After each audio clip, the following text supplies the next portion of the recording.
Be happy to do that. I read every message personally, and I respond to every message personally. So just be patient. You will hear back from me, and would be happy to be a friend, would be happy to encourage you. Now, can I just remind you again, March 5th, Tuesday, 6:30 to 8, right here at this church, it's time to take financial peace. That is the fourth ingredient to what we've been talking about this afternoon. We've talked about communication, conflict, now sexual intimacy, and here's finances, March 5th. And then May 31st to June 2nd is the weekend to remember in Charlotte. So in Charlotte is the weekend to remember. Will I be speaking there? No, I will not, but they will have excellent speakers.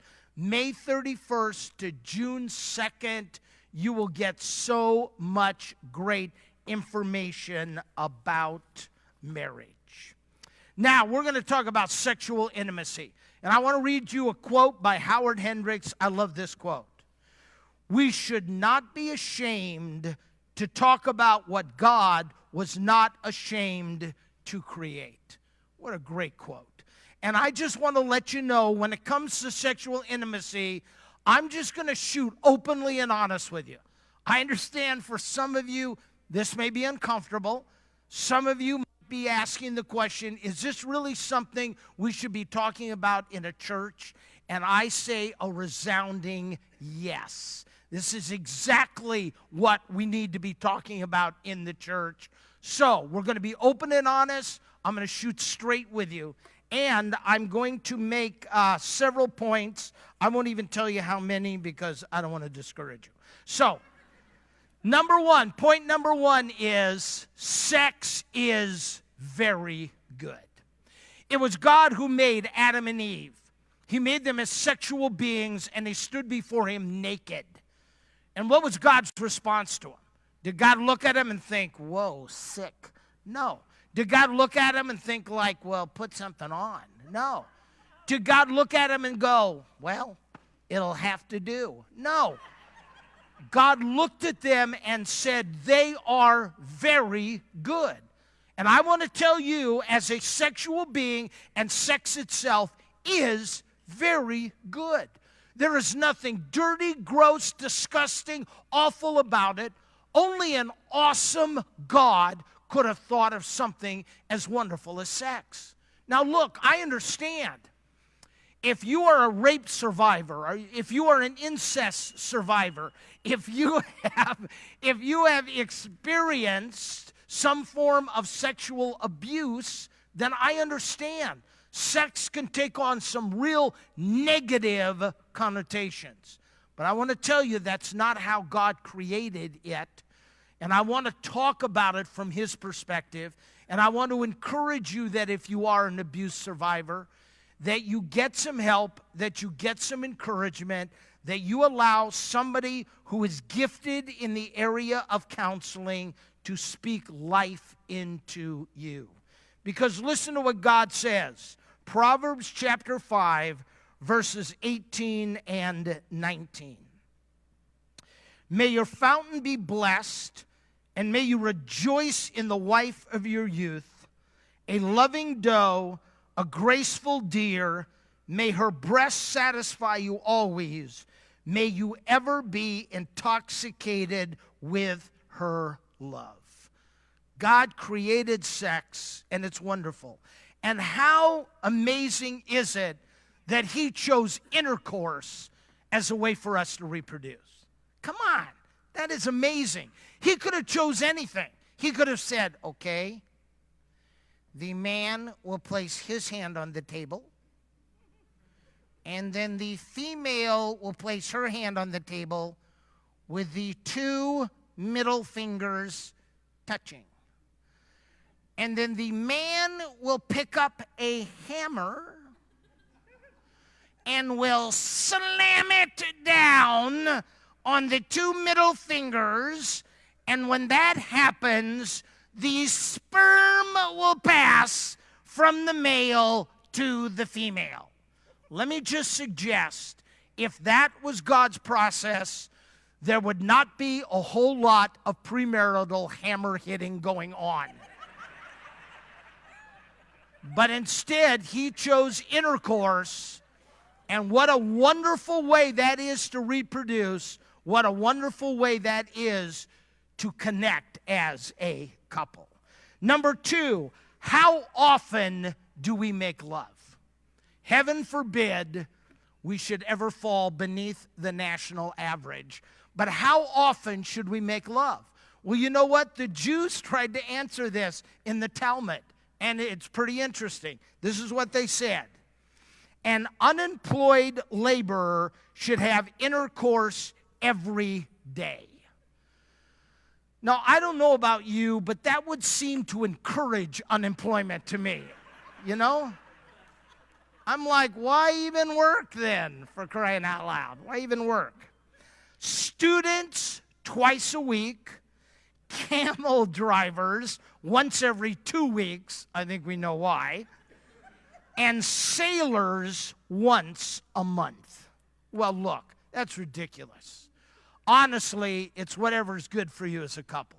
They say that in the United States of America, the average married couple makes love 2.5 times per week, okay? And that 0.5 is killing me.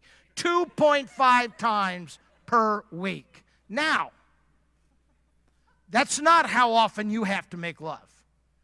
You may want to make love a lot more than that. You want to make love less than that. But here's the key. It's got to be good for both of you. It's got to be good for both of you. This is something you need to discuss. You need to share with your spouse, not right now, but later tonight over dinner.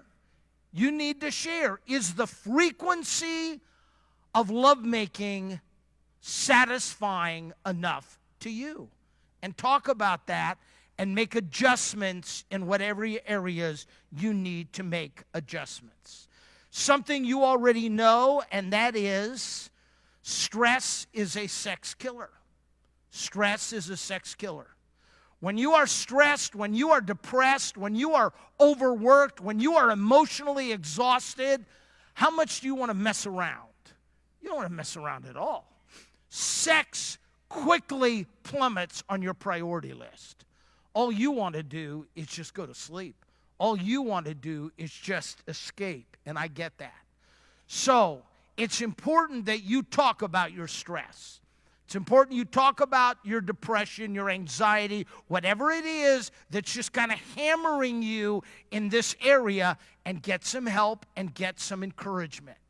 Because look, I understand it's hard for you, but I also want to say it's hard for your spouse. It's hard for them. And when you are not making love on a regular basis, it's easy for your spouse to become tempted, to be drawn away from you and be drawn to fantasy, be drawn to pornography, be drawn to somebody else. So it's important that you talk through whatever the issues are, that you start feeling better about yourself and about life and about what's going on. Also, I want to remind you that children are stress carriers, and we can't do anything about that. They're just kids. So as much as you can help each other out with the children, do that. And men, here's your priority. Priority number 1 when you get home, if you haven't done this, put a lock on your bedroom door. Put a lock on your bedroom door, especially if you have children. Are you kidding me? How much do you think your wife can relax and let go sexually if she thinks at any moment she will hear the pitter-patter of little feet coming down the hallway? No, that's crazy. Get a lock on your bedroom door and use it. You who are old school, you will know this person. You will know this person. You who are younger, still in your teens, you younger ones right there, yeah, you probably won't know who this is, but we who are old school, we know. There used to be a guy who did live TV, and his name was Art Linkletter. Art Linkletter. And he did live TV with little children. Now tell me that, excuse me. Tell me that isn't an ingredient for disaster, okay? And here's what Art Linkletter would do. He'd call these sweet children up. They would sit on these stools. He would ask a question, stick the mic in their face, and what came out of their mouths a lot of times was hysterical. So one day, Art Linkletter asked this question. You ready? What's the funniest thing you've ever seen your parents do? So he starts down the line, and they're sharing things. And then he gets down to this sweet little boy, totally innocent. And Art Linkletter sticks the mic in the little kid's face, and the little kid says, Daddy doing push-ups on top of Mommy.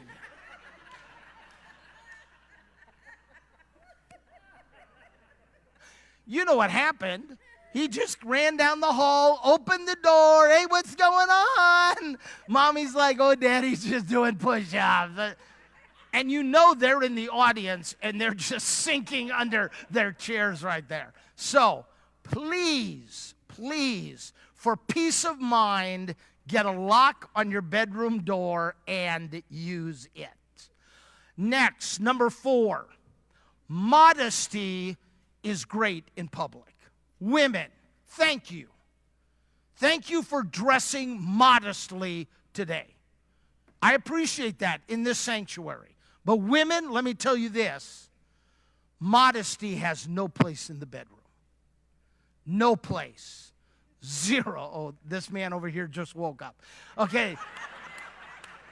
Modesty has no place in the bedroom. You are to be naked before one another and unashamed. And that's a good thing. A word for the women. If you have been deceived into not liking yourself, when you look in the mirror and you are critical of who you are and negative about the way you look, you have a tendency to think this: I don't think I'm very attractive, so nobody must think I'm attractive. And I want you to know that is a lie of the enemy. And if I could be Jesus with flesh for just one moment, and what a lousy example I am of that. But if I could be Jesus with flesh for just one moment, women, do you know what God would say to you? God would say to you, you are beautiful. You are wonderful. You are tremendous. You are gifted. You are talented. You are my creation. It doesn't matter how tall you are. It doesn't matter the color of your hair. It doesn't matter how much you weigh. God has made you beautiful. And you need to embrace that. You need to receive that. You need to stop slamming yourself. If I could make a little clay figure, and I could breathe into them life. Oh, sorry.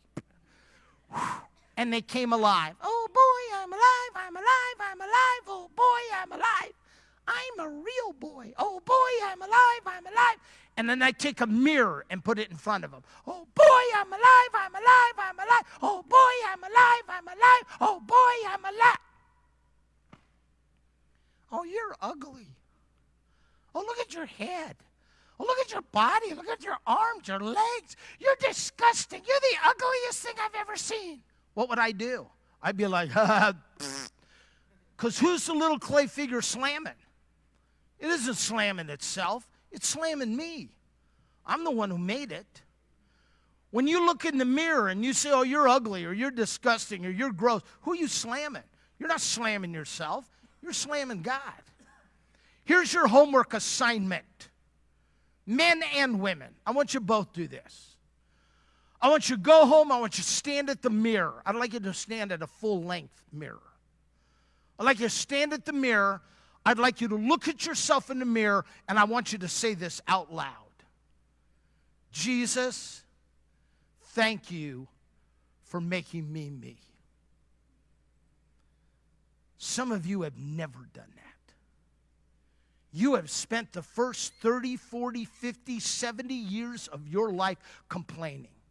Oh, I wish I looked like this. I wish I looked like that. If only, if only, if only. Stop it. Starting now, I want you to appreciate the good gift that God has given you. I want you to look in the mirror and I want you to say, thank you for making me me. And then women, I want you to be naked and unashamed with your husband because that is honoring to God and that is a blessing for your husband. Now, number 5, I want you to understand some of the differences between men and women. First of all, men are compartmentalized, women are holistic. And look, I'm speaking in sweeping generalizations, so there are absolutely exceptions to everything, but that's the only way I can really communicate. So men are compartmentalized. That means women, in our brains, we have all these little boxes. So here's what happens. We come home from work, we sit down at the dinner table, and we get in an argument with you. We get up from dinner, we go in, we sit down in the den, we watch Sports Center, then we watch a basketball game, and then afterwards, we climb into bed, and we want to mess around. And women, you're like, are you insane? What are you even thinking? Well, women, here's what we're thinking. Look, the argument box is closed. I mean, we shut that a long time ago. The argument was forever ago. That was like 3 hours ago. That's shut, man. Now we're opening the sex box. See, we've got a sports box, sex box, we got a job box, we got kid box, we got white box, we got an argument box, we got hunting, we got fishing. We got all these boxes, and they're not necessarily connected to each other at all. So that's why, women, we can think, hey, the argument box is shut, the sex box is open, let's mess around. However, men, the woman is holistic. That means, men, everything is connected and related. If there is an argument at the dinner table, before she will consider having sex, there will need to be talking, apologizing, restitution, reconciliation, begging, pleading, and the gnashing of teeth before that's going to occur, because it is all connected. So men, as much as you can, when you want to make love with your wife, as much as you can, you want to take as much off her plate as you can so she doesn't have to worry about this stuff. So let me give you an example. You climb into bed together and she says, did you lock the front door? And you respond, it'll be fine. Well, I got news for you. It'll be fine for you. It will not be fine for her. And she will listen for those burglars to be sneaking in that house. So men, if your wife asks you, did you lock the front door? Men, get up, get completely dressed because you don't want to cause emotional scarring. Walk down to the front door, lock it, come back up, sing. That's off her plate. That's off her plate. She didn't have to worry about that at all. You got a romantic evening going. You got candles lit in the bedroom, and you got some shades. And she says, do you think they can see our silhouettes on the shade? Get up, get totally dressed, walk out into the front yard. She'll put on a sock puppet in front, and you just stand there and be like, no, it's fine. I can't see anything. And take it off her plate. as much as you can remove, as much as you can take off her plate, that will allow her to relax and enjoy the whole sexual experience. And men, here's just a heads up, women are multitaskers. Women are multitaskers. So in the midst of making love, they can be thinking about a lot of different stuff. Now, Bonnie and I had a serious discussion about this, so this doesn't happen anymore. But we'd be making love, and the passion would be growing and growing and building and building. And Bonnie would look at me and say, "Are you going to go to Julia's ball game?"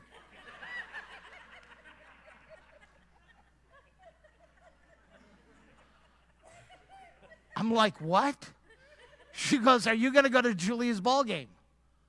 I'm like, well, yeah, but what does that have to do with anything? She's going, "Oh, I was just thinking, if you're going to go to the ball game, you could stop and pick up the dry cleaning." Here, I think we're going to the heights of passion. No, we're just going to the dry cleaners, okay? So, again, the more you can take off of her plate, the better and easier it is going to be for her. Next, men are visually oriented, women are touch oriented. That means, women, just by looking at you, we as men can become sexually excited. Just visually, just looking at you. And visually seeing you can change our whole day for the better. Your husband gets up and leaves in the morning. It's raining. Oh, how unusual. And he's heading to work. And as he goes around a corner, he loses control a little, hydroplanes, and bangs into the railing and caves in a wheel, and he can't drive the car anymore. Police stop to give assistance and write your husband a ticket. He has to wait for the tow truck to come. Tow truck comes, tows the car. He's got to get down to a bus station to catch a bus to work. In the pouring rain, he's getting soaked. He gets to work. He walks in 40 minutes late. The boss fires him immediately. No excuses. You're gone. You're 40 minutes late. He's got to walk back to the bus stop. He's got to get a ride. Lets him off about 2 miles from the house. He's got to walk 2 miles through the pouring rain. Stumbles in. Car is wrecked. Fired from job. Got a ticket. Soaking wet. Goes up to the bedroom. Plops down in the chair. You come out of the shower. You walk in front of him, and he's like, "Hey, this isn't such a bad day after all." It does.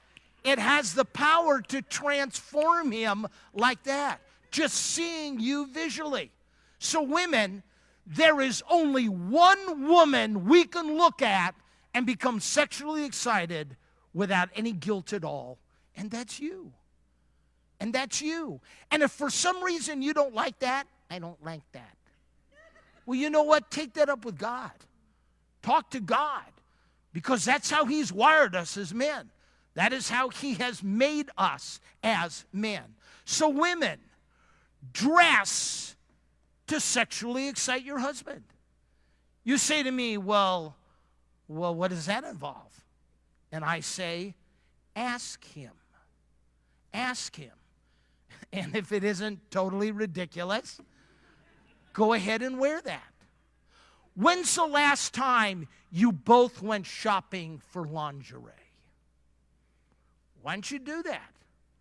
Why don't you go to the mall? Why don't you go into a lingerie shop? Let him pick out some things that he would really like, and women, for you to wear that. That is actually a really good thing. Now, because we're visually oriented, it also kicks us as men, because pornography calls to us. Pornography calls to us. Because women, just by looking at those images, just by looking at those clips, we can become sexually excited. I say to the men, look, There are a lot of great reasons to turn from pornography, but can I tell you one of the best? My daughter Julia has, educated me so much in this area. Because, she's out on the streets trying to save these girls who are being trafficked. She's down inner city LA from like 1 in the morning till 4 in the morning. Meeting with prostitutes, talking with pimps, bringing little gift baskets. When she first went out on the street, here she is, this little blonde girl. A squad car pulls up and stops. It's 2 men in the squad car. Guy in the passenger side unrolls his window. I guess he didn't do that. He unrolls his window. It tells you how old I am. And then he fed his horse. No, he unrolls his window, and he looks at my daughter, and he says, "Who are you?" My daughter says, "Well, my name's Julia Speck." He goes, "What are you doing here?" She goes, "Well, I'm just here to try to help the prostitutes." He says to her, "Are you crazy?" He said, "You go back to your car right now and you leave. This is insane." And my daughter said, "I can't do that. This is what God has called me to do." And now, after many years, the police officers know her, prostitutes know her. God has even given her favor in the eyes of the pimps as well. And do you understand that many, many women on pornographic sites are being forced to pose, are being raped, tortured, drugged, in some cases killed? Some children 5 years old, 6 years old, and you say, "Well, I'm not looking at 5 and 6-year-olds," but yes, but the same site that's showing you these older women are also manipulating these little children as well. And men, I want to say to us that when we look at this pornography, we support the sex slave business. And men, God never created us for that. God never called us to that. God created us to be heroes of the faith. God created us to save the little girls, to save the little boys, to stand in the gap on their behalf. So I'm going to ask you to turn from the pornography. And I want to give you a help. You'll see on the screen right now. It's www.covenanteyes.com. And there are other ones you can go to, Triple X Church and some other things. But here's how this works. You an accountability partner. And by the way, men, all of us should have accountability partners. I have an accountability partner. His name's Dr. Bob McCrae. We all should have accountability partners. People that are going to sharpen us, people that are going to keep us accountable. There have been times where I've been tempted to look at something, and it's like the Holy Spirit just taps me on the shoulder and says, "What are you going to say to Bob? What are you going to say to Bob?" And that saved me. So what happens is you go to covenanteyes.com and you sign up, and then whoever is your accountability partner, they sign up. And then men, if you go to any site that is questionable at all, covenanteyes.com flags it and sends it to your accountability partner. So your accountability partner can be like, "What is this? What are you doing here? Why are you going there?" And I just want to say, men, some of us need that kind of accountability. Men are visually oriented. Women are touch oriented. Now, that doesn't mean they don't notice a good-looking man and they aren't drawn to a good-looking man, but typically, women are not going to become sexually excited just visually. So, for example, tonight, men, for you to come out of the bathroom in a little Speedo and for you to dance in front of your wife, although she'll find that very entertaining, she'll probably be like, hold on, do that again. Do that again. Okay. Although she'll find it pretty entertaining, she probably will not become sexually stimulated by that. It's important, men, that during foreplay, you take your time. You take your time. And you want to make sure that you touch your wife the way she likes to be touched. You say to me, well, how does my wife like to be touched? And I say to you, ask her.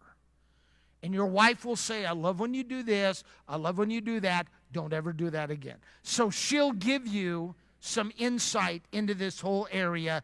You need to talk to her about how she likes to be touched.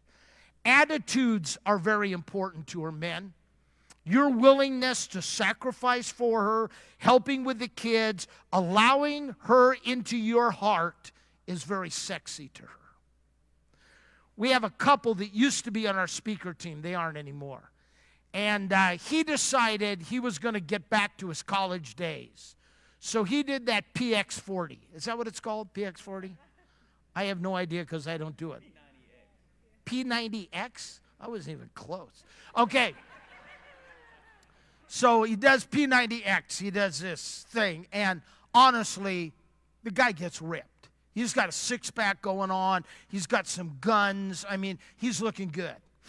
So one night, his wife is sitting in bed reading a book, and he comes out of the shower with a towel wrapped around him.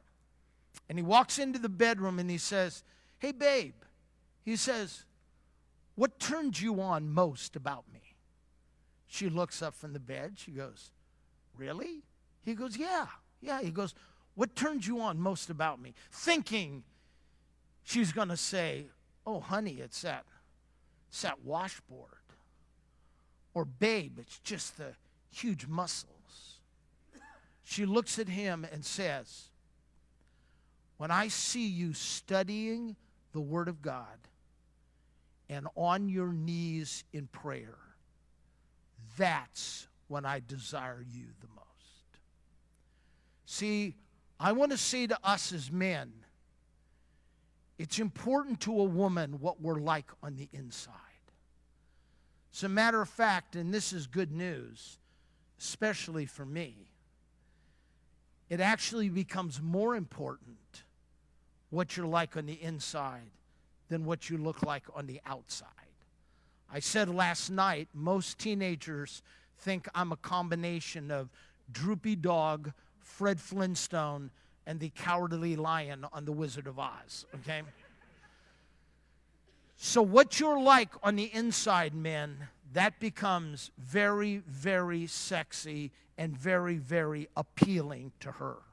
Sex begins in her heart, and her response to you sexually is connected to how she feels about you emotionally. Her response to you sexually is tied in to how she feels about you emotionally. That is really important, and you need to understand that. Also, I want to say, women have a more acute sense of smell than we do, and that's bad news for us. But men, and I don't want to insult your intelligence. I do not want to insult your intelligence. However, I just need to say this. Men, before you want to make love, brush your teeth. Use mouthwash. Take a shower. Clean underneath your fingernails. Have you noticed other men's fingernails? No. Gentlemen, we don't notice that. Women notice that. Women see that. Men, put on cologne. Men, trim your nose hairs. No woman wants to look up into a jungle. Trim your ear hairs. Take care of hair that's some funky place on your body, and make yourself clean. this will become much more appealing to her.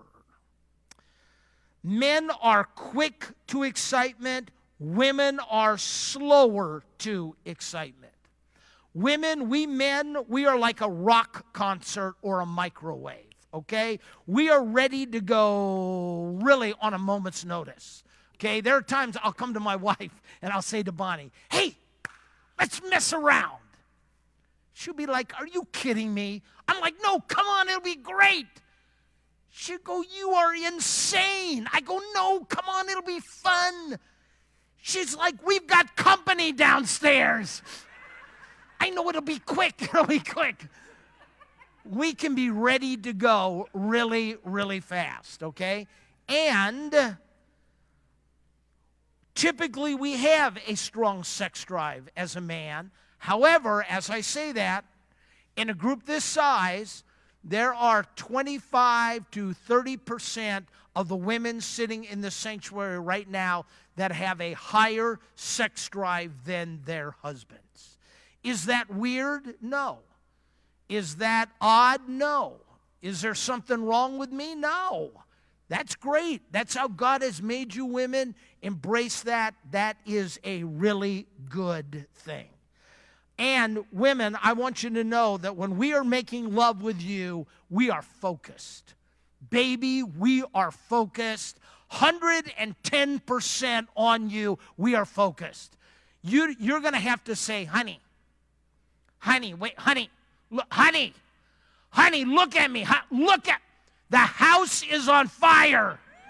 To which we'd say, just give me 45 more seconds, just 40 more. Generally speaking, without practicing self-control, it can take a man 2 to 3 minutes to reach an orgasm. Now, women ask me, is that from the time he initiates intercourse? No, that's from the time he pulls the car into the garage, okay? So, we men can be pretty fast in this whole area, quick to excitement, quick to respond. More and more of us as men are dealing with the challenge of ED, erectional dysfunction. And look, so many strides have been made in this area. It's not an embarrassment anymore. Just go in and get some help. Go in and see your doctor. There are a lot of things that are possible for you in this area. So do not cheat yourself. Do not cheat your spouse. Now, women are slower to excitement. They are more like an opera or a crock pot. So they just kind of slowly simmer and build. And the reality is this, men. Sometimes they will be interested in sex and sometimes they won't. And it might have nothing to do with you. Nothing to do with you at all. It's just part of her cycle. But women, if we come up to you as a husband and say to you, do you want to mess around? And you don't want to mess around, at least give us some hope, okay? Be like, honey, not tonight, but maybe Thanksgiving. So give us some hope, okay? Give us some hope that eventually that's going to happen. And the woman is easily distracted. Where we as men are totally focused, the woman is easily distracted. Men, how many times has this happened to you? You're making love and your wife says, what was that noise? What was that noise? And of course, men, what's our response to that? What noise? I didn't hear a noise. Yeah? Well, we wouldn't hear a 747 slamming into the house, okay? Women are easily distracted. Like we have these blinders on and are focused. Women have radar. Woo! Nee. So while they're making love, she's like, oh, the dog needs to go out. Whoa, Billy needs a glass of water. Hey, the neighbors are home from vacation. Whoa, North Korea just wants a missile. Okay? I mean, they've just got all kinds of radar going on all the time. So they are easily distracted. So that's why you want to make it a safe, secure environment, taking as much off the plate as you can. Did you realize that 70% of all women cannot have an orgasm just through intercourse. Do you even know that, men? You will know this, women. Men, God has given to your wife a clitoris. And the only reason she has that clitoris is for sexual pleasure. Now, come on. How awesome is God? How great is God? Women, you know you have a clitoris. Women, does your husband know you have a clitoris? Because if not, you need to educate him in this area. You need to help him with this, because men, honestly, this is how you would bring many wives to an orgasm, is by stimulating her clitoris. Men, it's important that she has an orgasm before you have an orgasm, because men, what happens after you have an orgasm? You're either ready to fall asleep or order a pizza, okay? So it's important she has an orgasm before you have an orgasm. And men, you realize your wife can have multiple orgasms. You understand that? 2, 3, 5, 7, 10. And women say that as the orgasms go on, they can be more intense and more pleasurable. Have you asked your wife, would you like to have multiple orgasms? There would be some women who would say yes. There'd be other women be like, I don't think so. One's plenty for me. That's fine. But at least ask. At least talk about that whole area, and you want to seek to please one another. Men, take the pressure off your wife to have an orgasm. You might say to her, do you want to make love? And she might say yes, but I don't want to worry about having an orgasm. At that point, don't be offended. Don't be like, me man, you woman, you have orgasm. Okay? No. Just let it go. Just let it go at that point. That is fine. That is fine. And women, never, ever, ever, ever, ever, ever, ever, ever, ever fake an orgasm. Women, don't fake an orgasm. If you're not going to have an orgasm, if it's not going to happen, just tell your husband. It's okay, it's not going to happen. Don't fake it, because women in this area, we as men, we're like elephants. We never forget. And whatever we were doing when you faked that orgasm, we will continue to do it. And after a while, you will be so sick of yodeling. So you need to make sure that you are not faking an orgasm, okay? Number 6, and the good news is there's only 9, and we're on number 6. Number 6 is planned sex. And I just want to say to you, planned sex is better than no sex. And sometimes planned sex is better than spontaneous sex. How can I say that? Because it gives the woman, for sure, opportunities to mentally prepare for this. So for you to say to one another, Tuesday night, we're going to make love. Or Wednesday night, we're going to make love. Or 2020, we're going to make love. Whatever.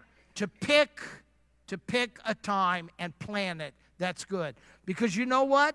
If you expect it to happen spontaneously, all of a sudden 2 weeks have gone by and you're like, wow, we haven't connected in this area at all.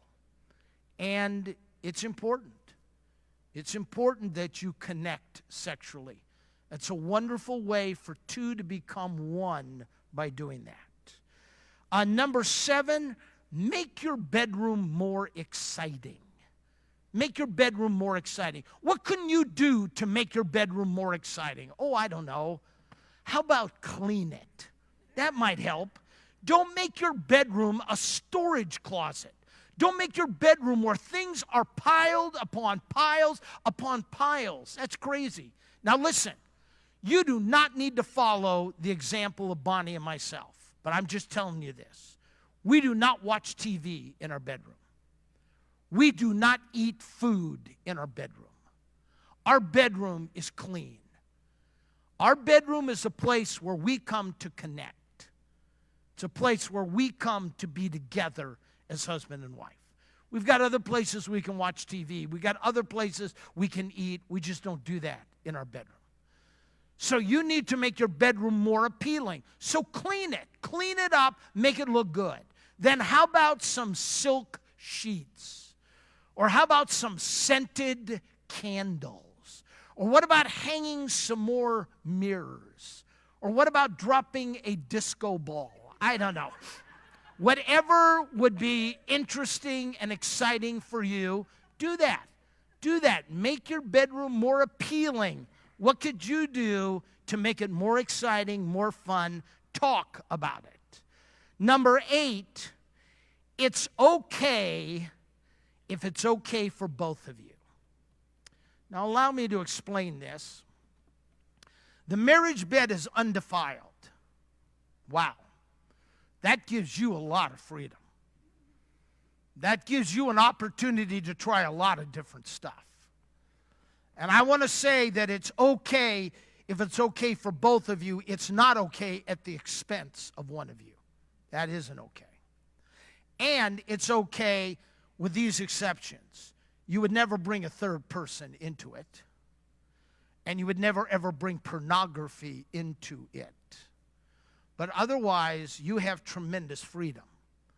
And so you talk together. Are there things you'd like to experiment with, things you would like to try? Then talk with one another. Be open and honest with one another in this area. And don't get stuck in ruts. Is it Friday night already? Same old, same old, same old. Let's break out of that. And that leads me to number 9.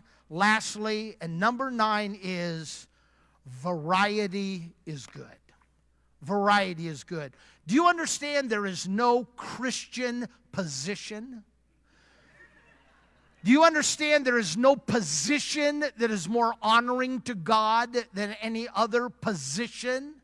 Do you know how it got named the missionary position? Do you know how that got named? Because out on the mission field, that's what the missionaries would do.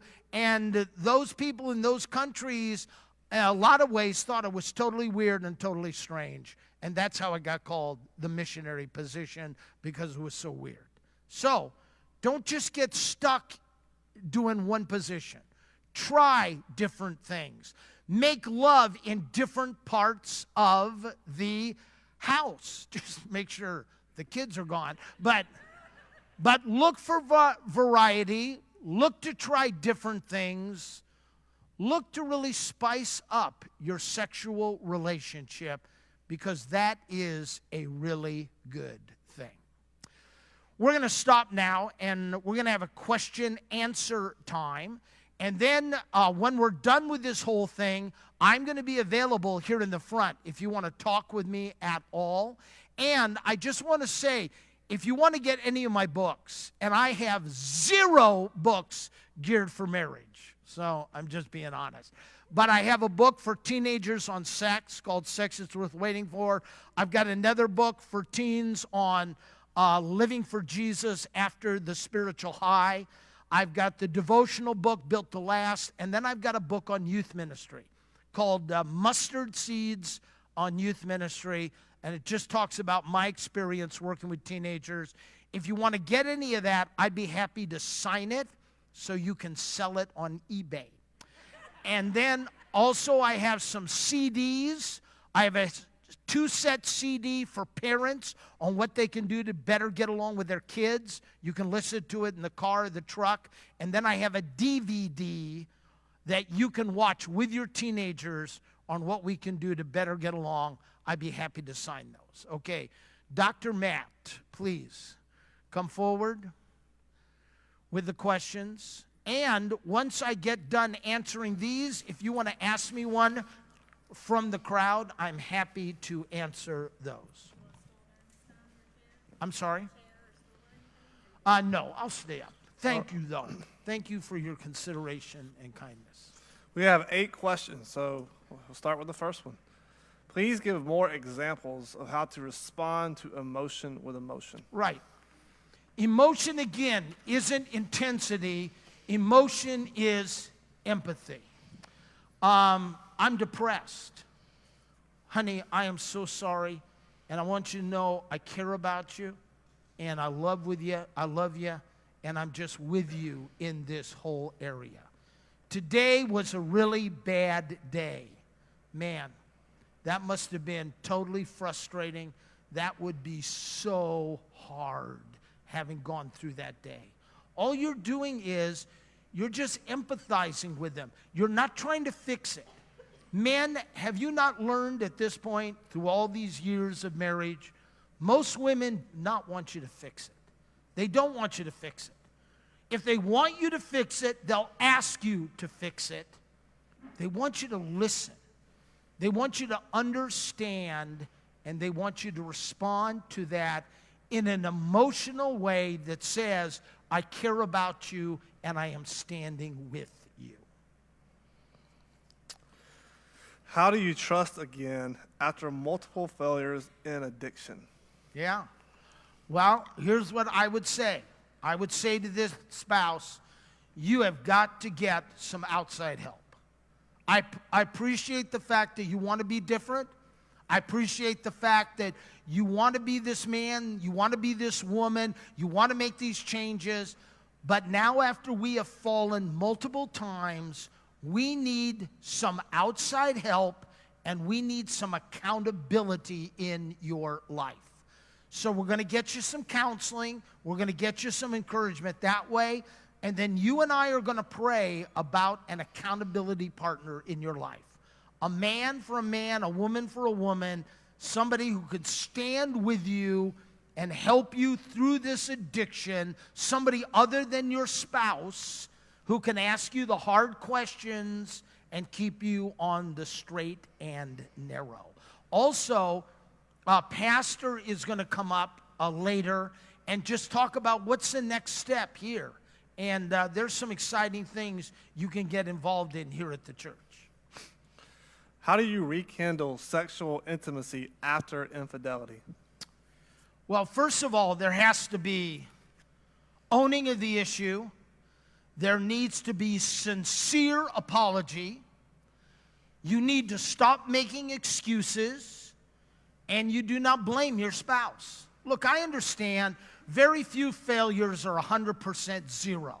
I understand we both have a part in this, but you're not going to mend this relationship if you're going to play the blame game.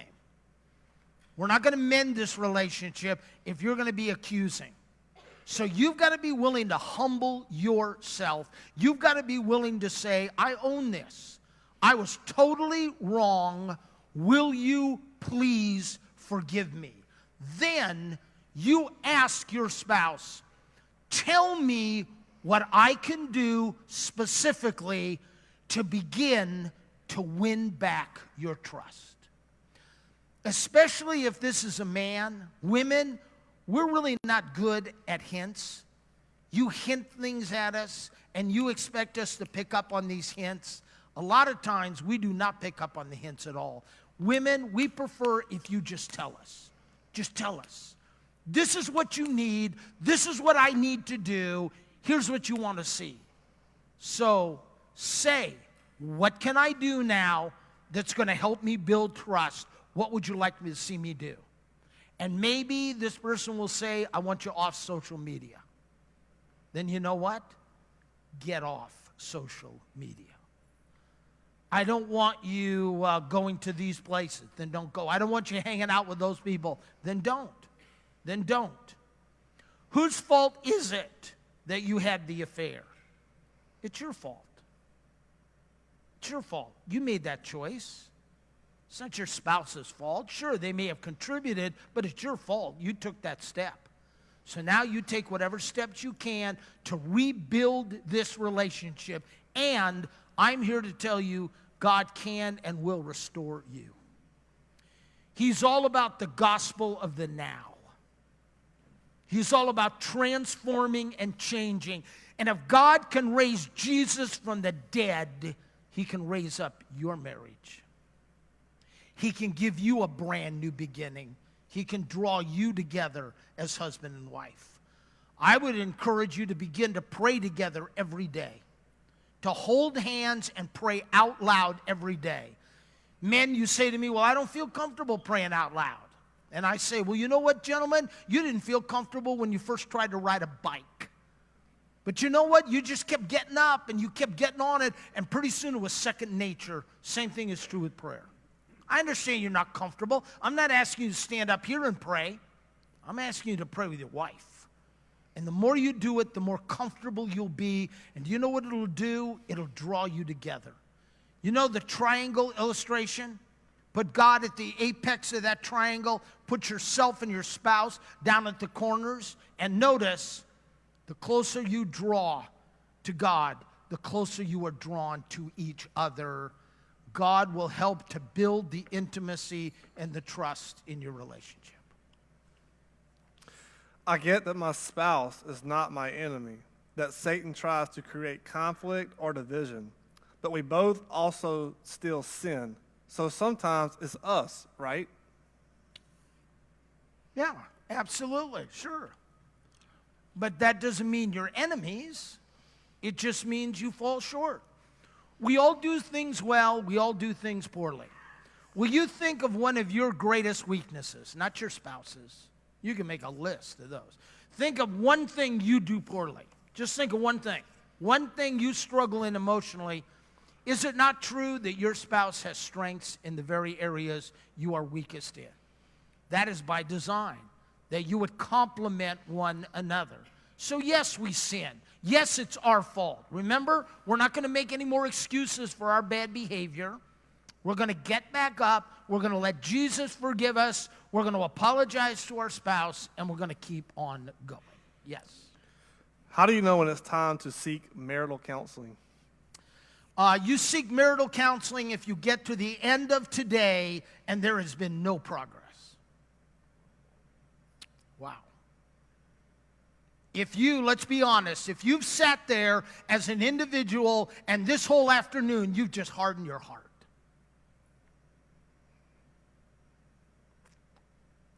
then you need to seek some counseling. You need to get some help. You understand that a hard heart is killing your attitude. And it's killing your relationship to your spouse, and it will impact in a negative way your relationship with your children and your relationship with your God. And you know what? You can play the game and you can pretend. You can't do that in front of your spouse. Your spouse is going to find that out. You can trick pastor. You can pretend. You can pretend like everything's fine, everything's good, hey, there are no problems. But reality catches up with you when it comes to your spouse. So if you've spent the whole day here and you're not going to walk out to your car at the end of this session today, and you aren't going to sit in your car and turn to your spouse and say to them, I apologize to you for this, and I'm sorry, will you please forgive me? If you're just going to drive out of the parking lot and go be what you were before, then you need help. Then you need help. You need to go out and sit in that car, and you need to make right your relationship with your spouse, and you got to be willing to take the next step. So here's what I want you to do. Women, in a whisper, I want you to turn to your husband, and I want you to tell him one thing you want him to start doing or one thing you want him to stop doing.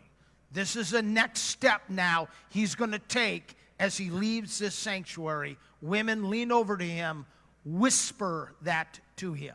Ready? Go.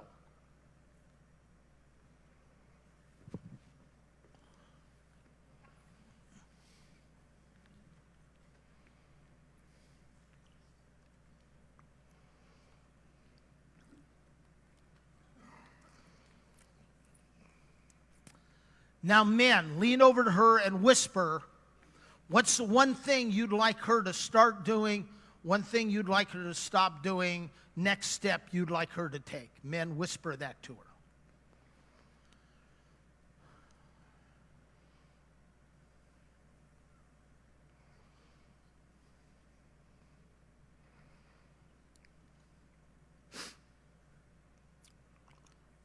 Then be willing to do that.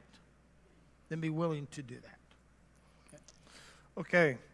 How do I get my wife to have more sex with me?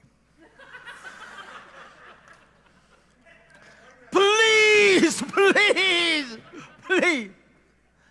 You sit down calmly.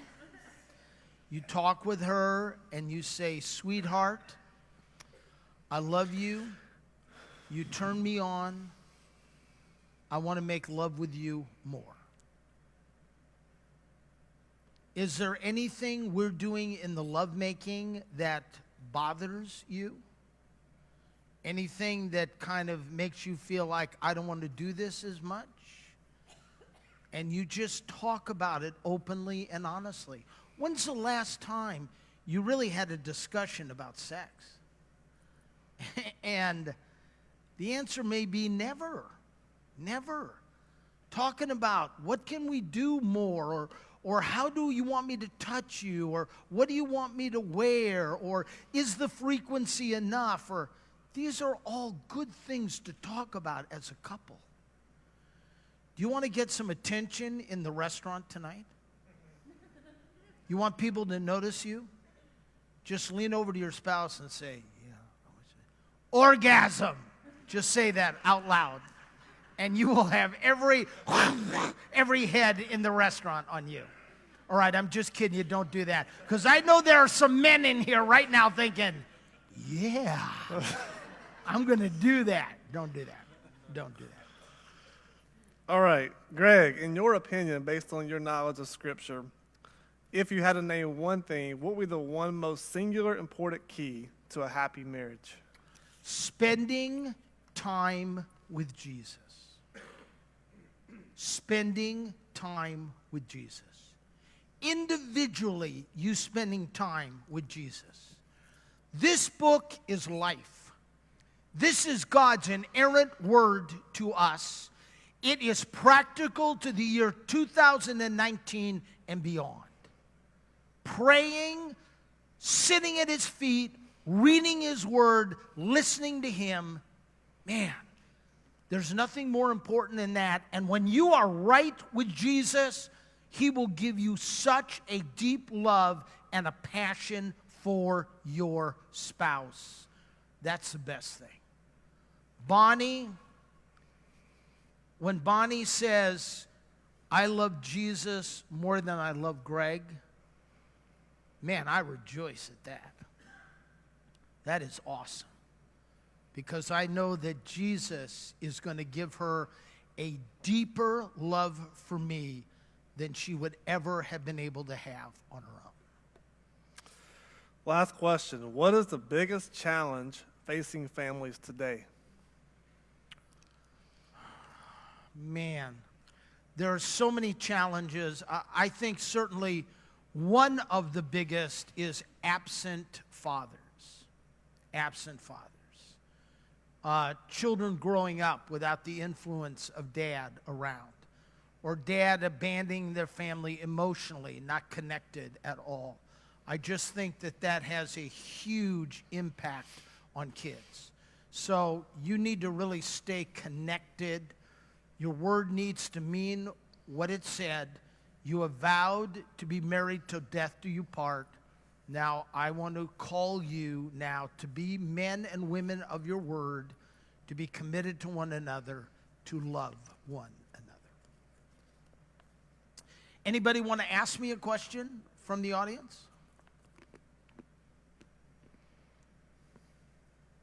Anybody want to ask me a sex question from the audience? All right, just kidding. It was a pleasure to be with you today and pleasure to be able to speak to you. I'll stick around here in the front if you want to chat with me. You got...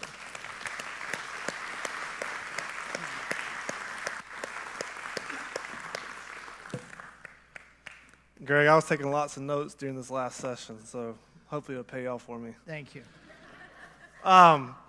So a couple things. I'm going to bring Pastor Brandon back up in just a moment. A couple things we want to talk to you about. In your bags, you all got